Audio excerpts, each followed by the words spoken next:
to Matt Bunting and his friend Christine here. Can we just give them a big clap?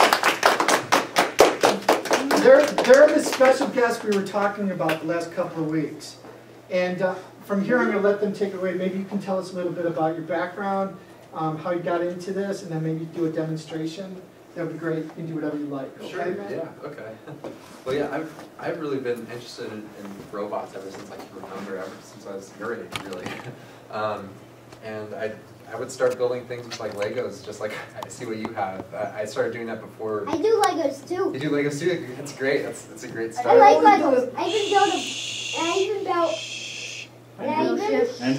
build a huge battleship out of them. Good.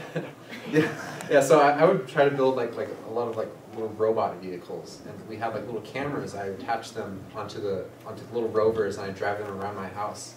And eventually, I would get into like hobby servo motors, and these are just simple little motors that you can get from anywhere. And I would build just simple little robots off of those. I build little wirelessly controlled robots. When I was in middle school, I became fascinated with a hexapod, and that's what you see here. I have two hexapods. So they both have 6 legs. Each leg has 3 motors in it. So there's 18 motors just for it to walk around. And so I became interested in it in middle school, and then eventually, but I didn't really have an excuse and a lot of money to spend on such a complex robot. But a year ago, I took a class, and I'm an electrical engineering major at the University of Arizona, and I took a robotics class. We actually had to implement ideas from this robotics class into an actual project.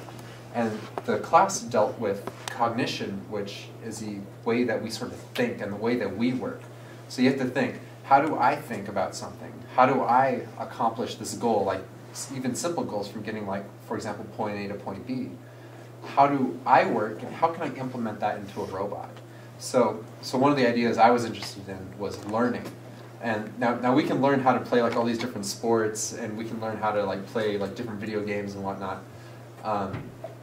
So I was interested in learning. So with what I did was I did not tell the robot how to move all of its motors. In fact, it kind of like experimented. So it would try to move its motors in random like positions, really. So it looked kind of like contorted and like weird positions. It looked kind of funny. And yeah, and so it would do this, and it would kind of experiment on its own.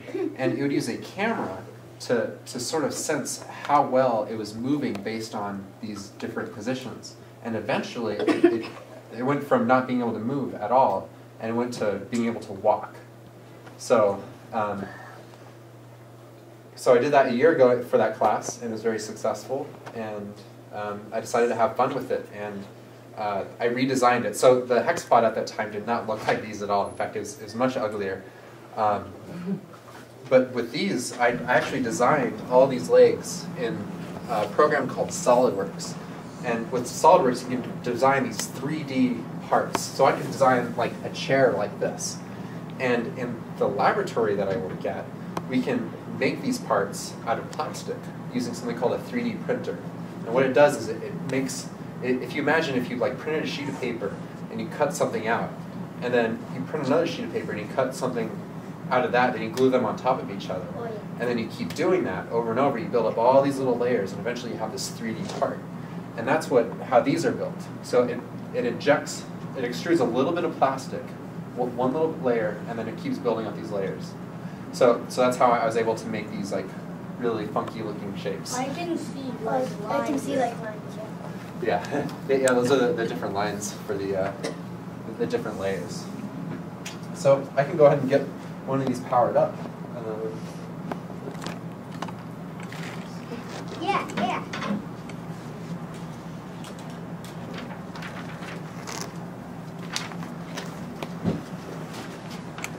Cool.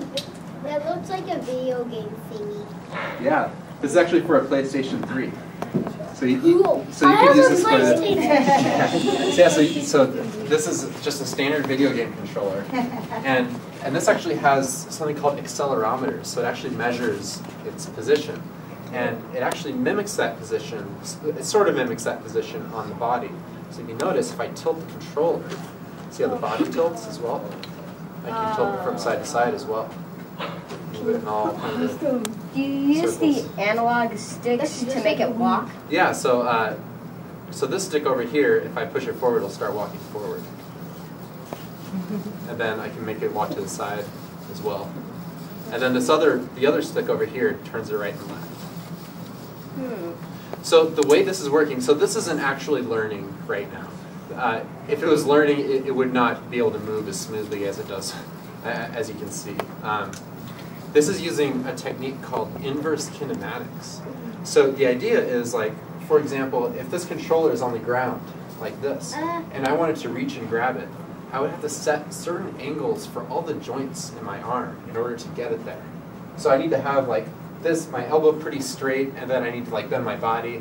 So I need to calculate what all these angles are to put my hand I at a have a certain little position. comment about that robot. Yeah? It looks like it actually has a head. Yeah, actually one thing I was working on is little a head. Did the X be, did the X, square, triangle, and the circle, and the keys, like those, the buttons on it, do anything? I haven't integrated all of them yet, but on this one, the D-pad here, actually kind of senses pressure, but I can move the body and shift the body around using that. As if it's about to pounce, like you would make it backwards. Well, what's that? Oh, it's about to Future movements. Yeah. So I can use these triggers here to actually lift up the body height. So actually, if I pull it quickly, I kind of make it hop a little bit. It actually can make it jump quick. So if you would Not make it fair. really fast, it would look like it would pounce. Yeah, definitely. But so that's how I control it with the controller. And this one over here actually has a camera on it. Now this is more involved with my research, so this one's fun to play around with. But what I really like researching is tying vision, like on a standard camera, to legged locomotion. So essentially, That one looks like a scorpion. It does. Yeah, it does. Because it has a black back leg. Yeah, it does. If it was a scorpion, it would have a long I don't know what it does. On the back.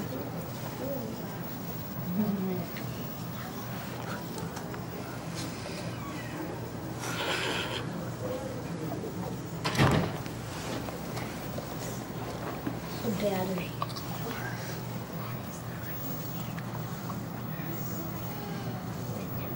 so this one. Let's set this one.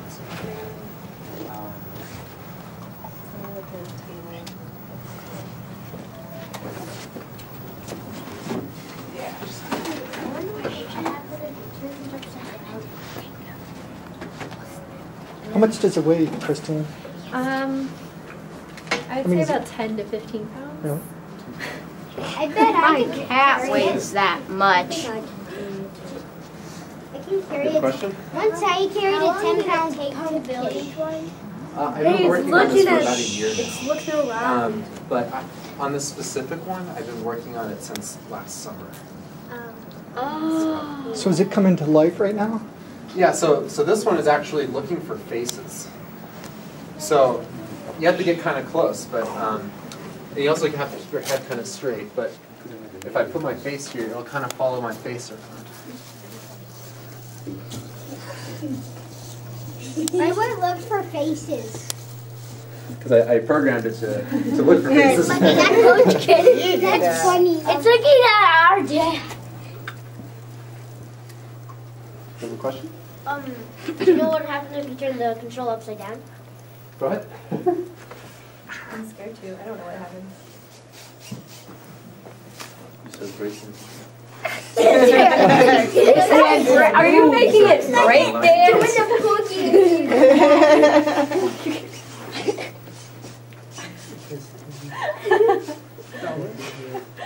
I think they just want to see a break dance. They don't want to see the face. Dancing. Dancing one. There you go. And